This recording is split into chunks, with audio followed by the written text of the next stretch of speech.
मध्य प्रदेश में ग्वालियर शहर के पास एक गांव में रहने वाले दीनदयाल त्रिपाठी जी के परिवार में 2 बेटे और 1 बेटी हैं। बेटों की शादी हो चुकी है। बिटिया का नाम गीता है। गीता बड़ी हो गई, कॉलेज पास कर लिया और गांव से यही कोई 5 किलोमीटर दूर एक स्कूल में टीचर के तौर पर उसकी नौकरी लग गई।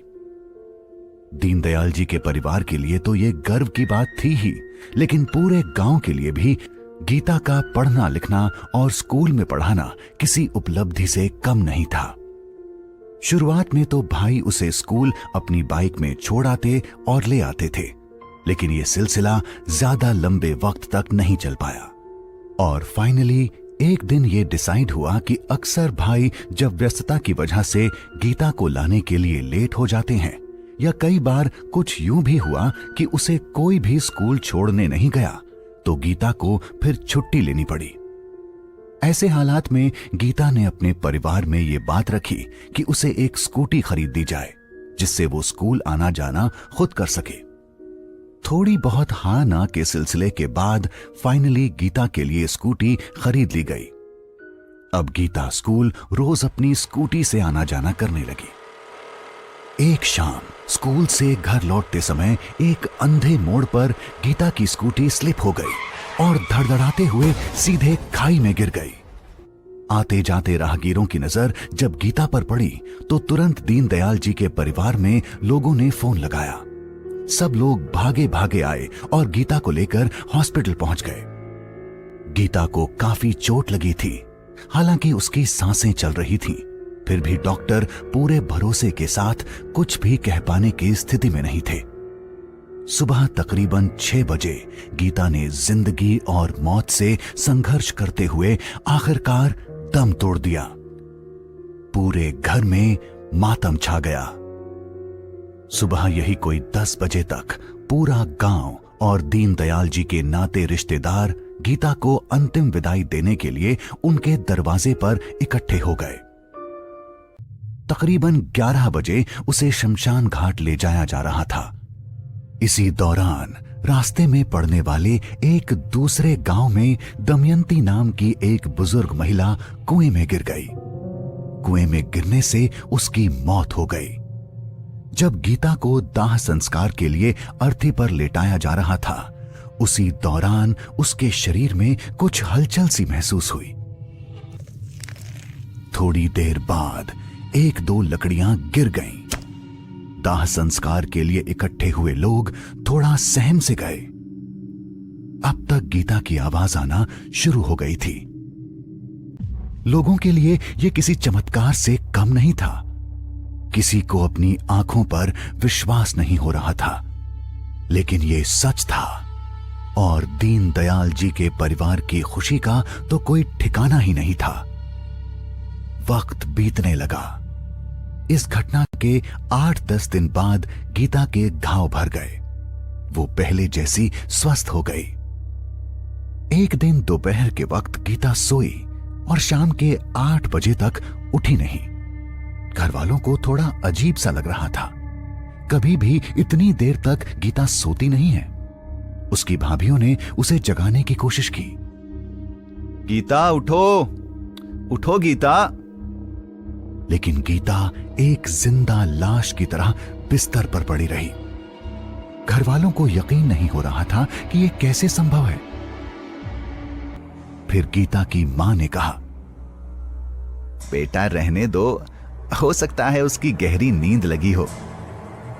इसी दौरान गांव के पास कुएं में पानी भरने गई एक महिला को एक बुजुर्ग सी औरत कुएं के पास दिखी, जो इससे पहले इस गांव में कभी भी नहीं देखी गई थी। गांव की महिला ने देखा वो बुजुर्ग सी डरावनी औरत खुले बालों में भीगी हुई उसकी तरफ आ रही है। चारों तरफ हल्की सी रोशनी थी, लेकिन अंधेरे का पहरा ज्यादा था। जब वो पास आई तो गांव की महिला की नजर उसके पैरों पर पड़ी। उसके पंजे पीछे की ओर थे। डरावनी सी आवाज में कहा, अब कोई नहीं बचेगा, सब के सब मरेंगे। उसने ये बात जाकर अपने घर में बताई, लेकिन किसी को यकीन नहीं हुआ। दूसरी तरफ दीनदयाल के परिवार की चिंता बढ़ती जा रही थी। गीता अभी तक उठी नहीं थी। गीता की मां फिर से एक बार गीता के पास पहुंची तो देखा कि वो अब उठ चुकी है। गीता जब उठी तो उसने कहा, मां, आज ये ऐसा क्या हुआ कि मैं 8:30 बजे तक सो रही थी? आप लोगों ने जगाया क्यों नहीं मां? मां बोली, बेटा, हम लोगों ने जगाया था, लेकिन तुम इतनी गहरी नींद में थी कि तुम हिल भी नहीं पा रही थी। गीता बोली, मां, मुझे तो जैसे होश ही नहीं था। इस हादसे के तकरीबन 10 दिन बाद एक रात गीता अपनी मां के साथ सो रही थी। अचानक रात को 3 बजे उसकी नींद खुली।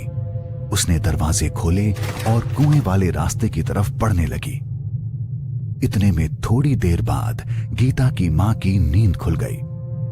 उन्होंने देखा कि गीता बिस्तर पर नहीं थी। उन्होंने घर में सब लोगों को जगाया और जैसे ही सब लोग उठे उन्होंने देखा कि घर के दरवाजे खुले हैं। गीता घर पर नहीं है। आसपास की गलियों, अड़ोस पड़ोस, कहीं से भी गीता का कोई पता नहीं चल पा रहा था। इसी बीच कुएं वाले रास्ते से कुछ डरावनी सी आवाजें आने लगी।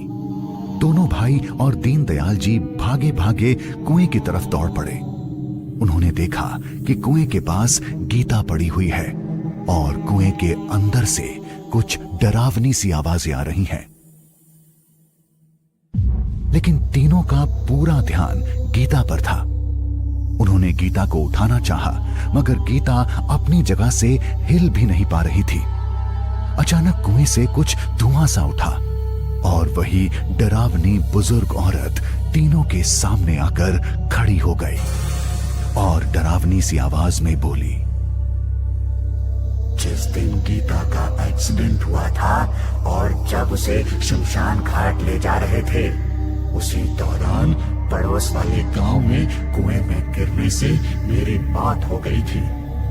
हालांकि अभी मेरी जिंदगी बाकी है, इसलिए भटकते हुए मैं गीता के शरीर में घुस गई थी। लेकिन अब मेरी जिंदगी कुछ ही पलों में खत्म होने वाली है, जबकि गीता तो काफी पहले मर चुकी। वो एक जिंदा लाश थी और कुछ नहीं। ये मैं थी और मेरी आत्मा जो गीता के शरीर में थी।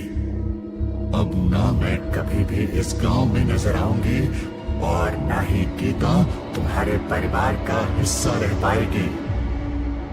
इतना बोलकर वो बुजुर्ग महिला, जो दीनदयाल जी और उनके बेटों के लिए एक चुड़ैल थी, लेकिन फिर भी उसकी आत्मा उनकी बेटी और बहन के शरीर में रहकर उनके परिवार में खुशी के रूप में बनी हुई थी।